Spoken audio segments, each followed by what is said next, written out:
Hello, everybody, and welcome to Locked On Flames. I'm your host, Jess Belmosto. Just a quick introduction if you are new here. My name's Jess. I'm originally from Boston. I am an upstate New York resident now, covering your Calgary Flames. On top of that, I do public relations for PHF, the PHF's Metropolitan Riveters. And today we are going to talk about is it time to be worried about the Flames? Is it time? So let's jump right into it.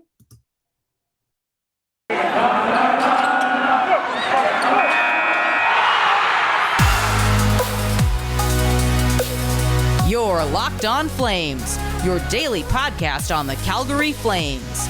Part of the Locked On Podcast Network, your team every day.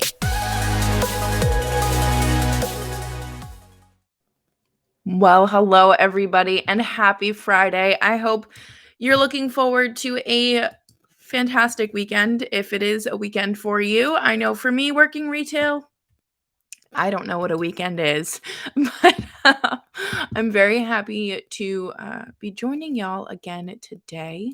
Semester's wrapping up for everyone. It's been a little hectic over here for me, but we got to talk about the Flames, who seem to also be just doing a little chaotic stunt right now. But this team confuses me, and not in like a what are they even doing kind of way, but just because they'll start off really strong. They'll have a great first period, or a great first half of the first period, and then they start to implode on themselves or collapse. And the offense gets going, and then the defense falls flat, or the defense is great and the offense it falls flat. Yeah. But we need to do something about this Zadorov Goodbranson pairing, because the Flames look significantly worse when those two are on the ice. We need to do something about it. And I don't know what the Flames are going to do, because they have, kind of put Valimaki in timeout in Stockton. I almost said Stamford. Nope, Stockton.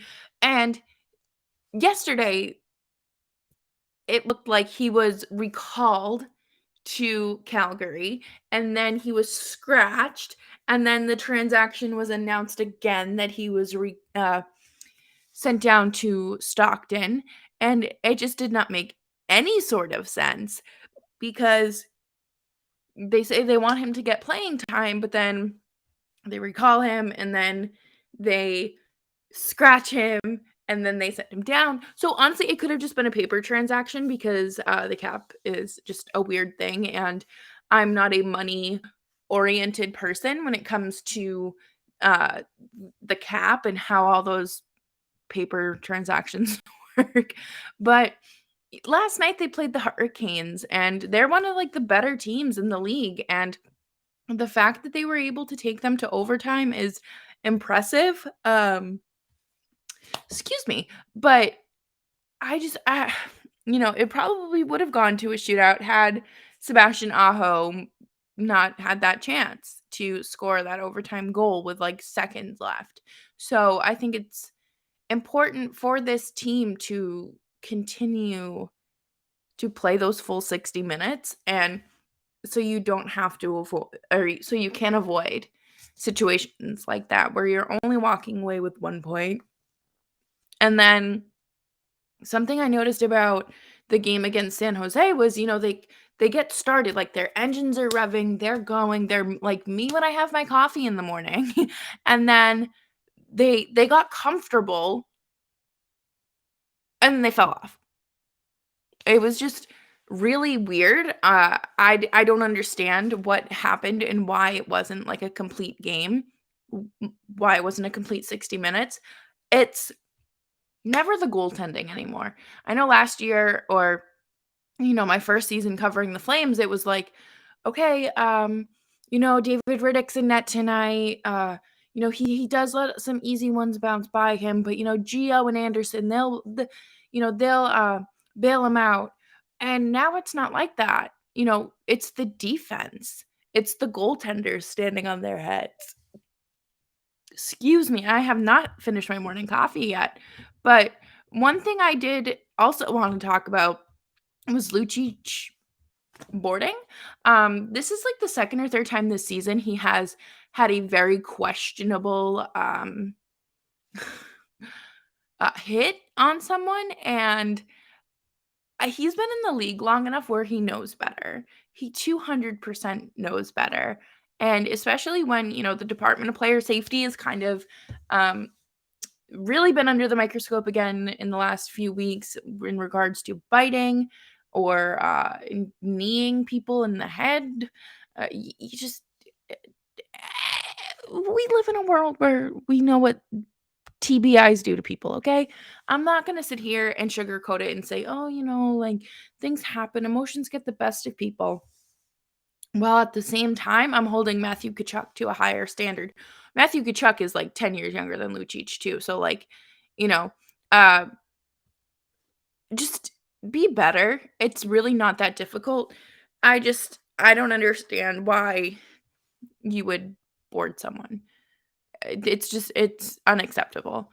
But one thing that is killing me is the fact that these games are not complete games. They're not playing the full 60 minutes, whether it be a slow start in the first period or like running out of gas in the third period. And I think that we've seen them tone it back in the second a lot more recently so they have enough gas to get them through. So it's really about coming out in that first period, that first shift, and making a strong getting a strong lead. And that's something that they need to continue to work on because squeezing by your division rivals like the Sharks it's inexcusable. Like they're not squeezing by them. They've lost to them twice now this year. And I don't think that you know, anyone really expected the Pacific Division to be competitive, but when you're the Flames and you have really put it out there that you are a competitive team and you're proving to be a competitive team, there's no reason to be losing multiple games against a team that is like potentially a wild card. But, you know, this team finally has an identity and they need to establish themselves. Like this isn't a joke anymore. Like didn't they win the division in like the Western Conference in 2018? Have they thought about trying that again? But I don't know. I'm not really good. I'm not gonna sit here and coddle these children, and I'm not, I don't know, that they're the ones making millions of dollars, and I just think it's unacceptable to not go out there and win at least one of the last 3 games, if not 2 of the last 3 games. So, coming up next, we're gonna talk about, like, is it time to worry about this team? Are there aspects of this team that are showing signs of last year's Flames, where they would consistently lose 2 or 3 in a row? But, first, let's talk about our friends Built Bar. Built Bar is a fantastic way to curb your hanger around the holidays. They have delicious packs, including our cherry barcia, coconut, brownie coconut, cookie dough crunch, and plenty more. And you can order your favorite flavors now for 15% off at built.com. They have these new puff bars that are very marshmallowy. So if you don't like a heavy texture or too thick, the puff bars are great. I think that they're delicious. They're marshmallowy. I just actually received an order the other day and I have not tried them yet. Been going like a chicken with a head cut off. So I'll probably have one tonight or take one to work with me because it's a great way to fuel your day with protein and getting nutrients you need and avoiding those high sugary, high carbs, and bad snacks. So head on over to built.com today and use promo code LOCKED15 for 15% off of your next order. So the next ad is for Stance, and Stance was founded in 2009, and Stance apparel represents a radical reinvention of socks, underwear, and active apparel with a sharp focus on comfort, quality, and creativity. Stance brings an atypical aesthetic along with some of the pop culture's hottest collaborators for the ultimate style and self-expression. I think that some of my favorites are, they have some Marvel ones. They have baseball. They have MLB socks and apparel as well. I'm looking forward to ordering some socks and maybe some active wear for the gym. And Stance goes just above and beyond with their quality of their product, and I'm a big fan of really anyone who is doing things differently in terms of creativity. And I think that Stance has that. Stance believes that the most perfect fit matters more than fitting in. That those who feel good do good. Go see for yourself. Register for an account at stance.com and get 15% off your first purchase. Use promo code locked on at checkout to apply. Enjoy the color and comfort of a life less ordinary with Stance. Thank you so much for tuning into today's episode of Locked On Flames. Make sure that you're following me on Twitter so we can keep these conversations going. You can find my Twitter handle right on the screen if you're watching on YouTube, but also it's Jess Belmosto, so it's not that hard.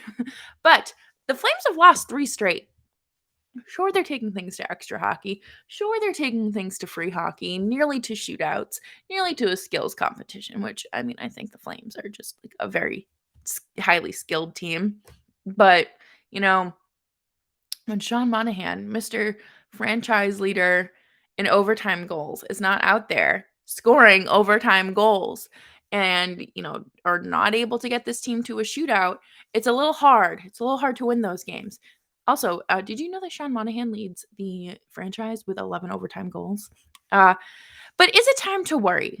Is it time to have flashbacks to losing 3 straight like they did last year?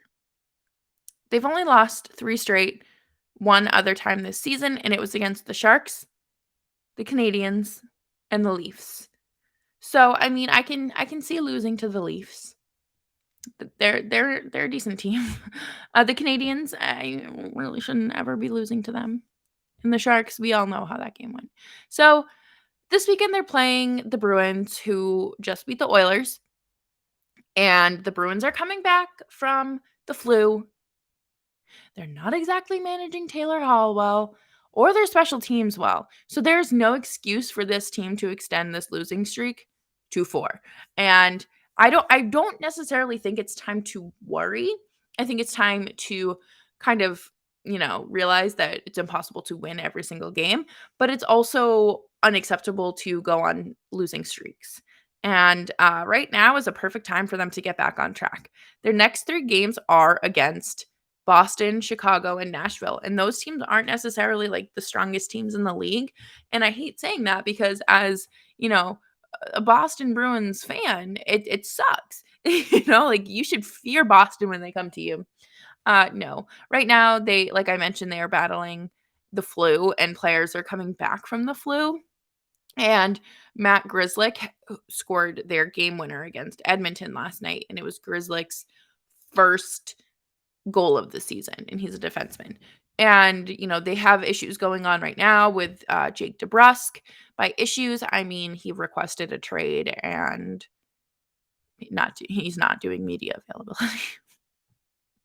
And that's not an issue. But I just think that, maybe the Flames should just shut them out again. That was fun to watch, in my honest opinion. And I'm gonna talk about their goalie situation later in our last segment of the show, but what is kind of interesting is that their goaltending tandem is nowhere as good as Markey and Vladar, and if they put Vladar in net, in my opinion, that's an automatic win because Boston gave Vladar the playbook, like the way that they play and like what he's learning from. and how they play. So there's no reason for Vladar to not be able to go out there and quite literally read them to filth and shut them out again. But hindsight's always 2020 when it comes to these things, and I think Boston could potentially be regretting that Vladar trade. But I'm they they are misusing Taylor Hall. He was skating with like Nick Foligno and Nozick, I think, the other night, and it's just like, everyone was like, "Oh, Boston's gonna be the team to, really, he's gonna have good line mates. He's not gonna be playing with poverty players. He's not gonna." Milan Lucic has more goals than Taylor Hall. Okay, Milan Lucic in the year 2021. Yes, of course, it's only one goal, but you know what? One goal is one goal, and that's what separated Pasternak and uh, Austin Matthews from getting the Rocket Richard Award in 2020. Okay, a goal is a goal. And I just think it's important for, the Flames to be able to read right through this and to see right through the weaknesses of their opponents. And yeah, sure, I know a lot more about the Boston weaknesses than I do, Chicago, but you just have to be able to read them. And they sit there, they watch the film, they know what's going on. Practice isn't just morning skate and then you go. There's more that goes on behind the scenes, and to me it's important for the Flames to turn the page and not sit in this hole for too long, because every point you lose now is a point that you're going to regret not having when it comes to home ice advantage or winning the conference, winning the division, things like that. But the Anaheim Ducks are right behind you with 35 points. You're sitting there with 36, okay?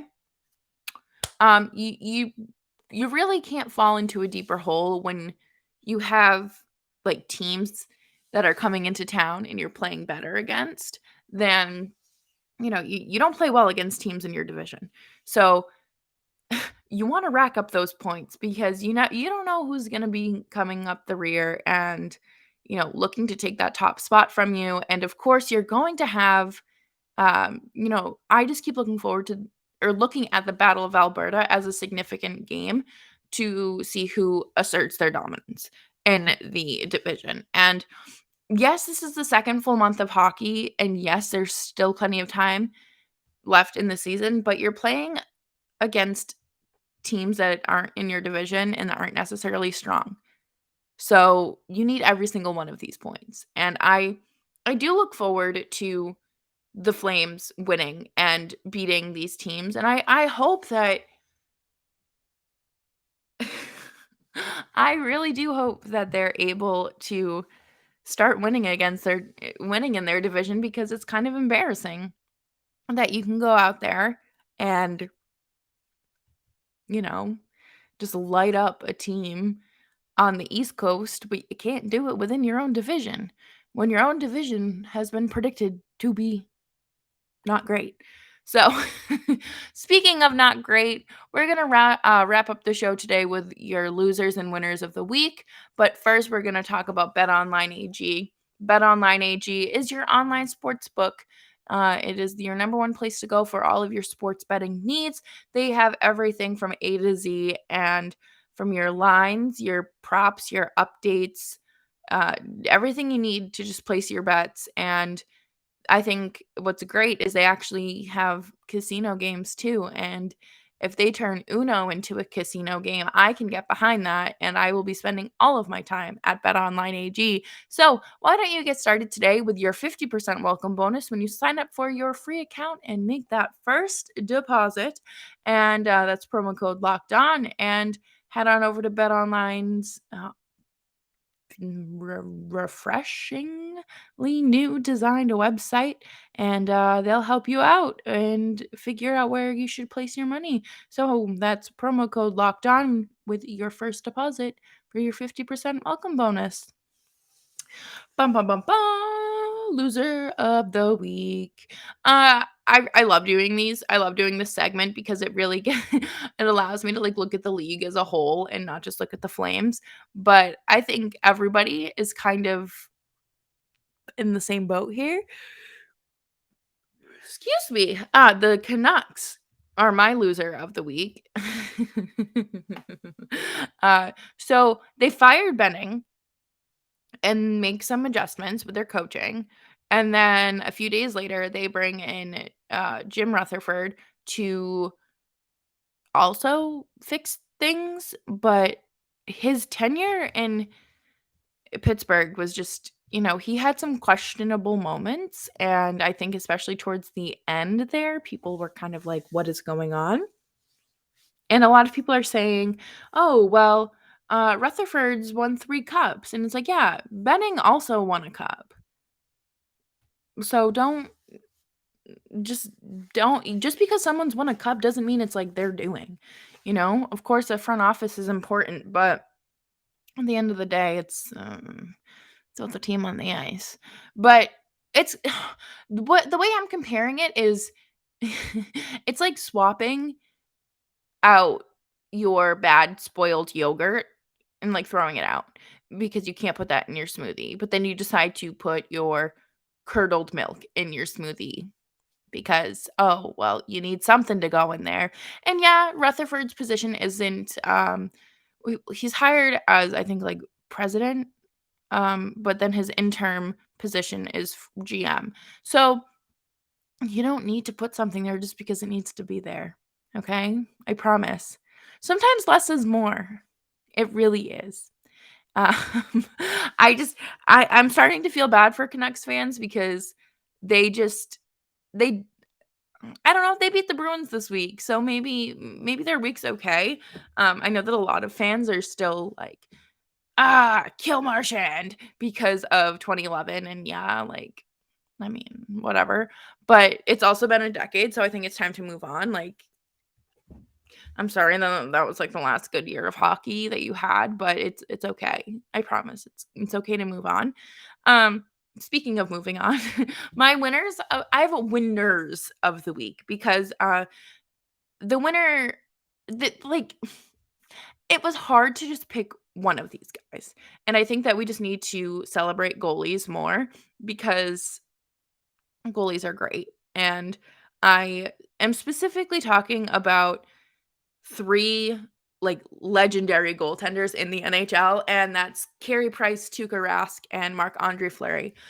Carey Price is my number 1. Okay, like the other 2, yes, they're important, but like we just need to give Carey Price the gold medal right here because Price has been skating with the Canadiens again, and he was in goalie gear the other day.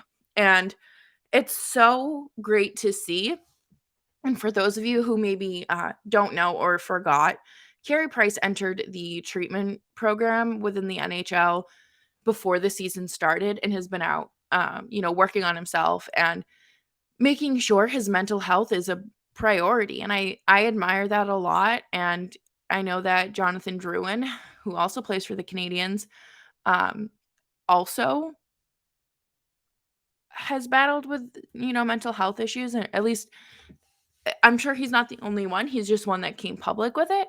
And it's so important to raise awareness about your mental health and to really take care of yourself. And as somebody who does struggle with anxiety and depression, it is so important to know that there are resources out there and to know that, yes, things are very bad right now or they feel very bad, but it doesn't mean that it's permanent. And I think that, you can obviously say, oh, Carey Price is a lot more to look forward to because he's an NHL goaltender.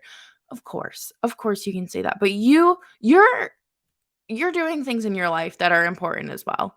You know, for me, I'm wrapping up my degree and I'm doing things I never thought I would do.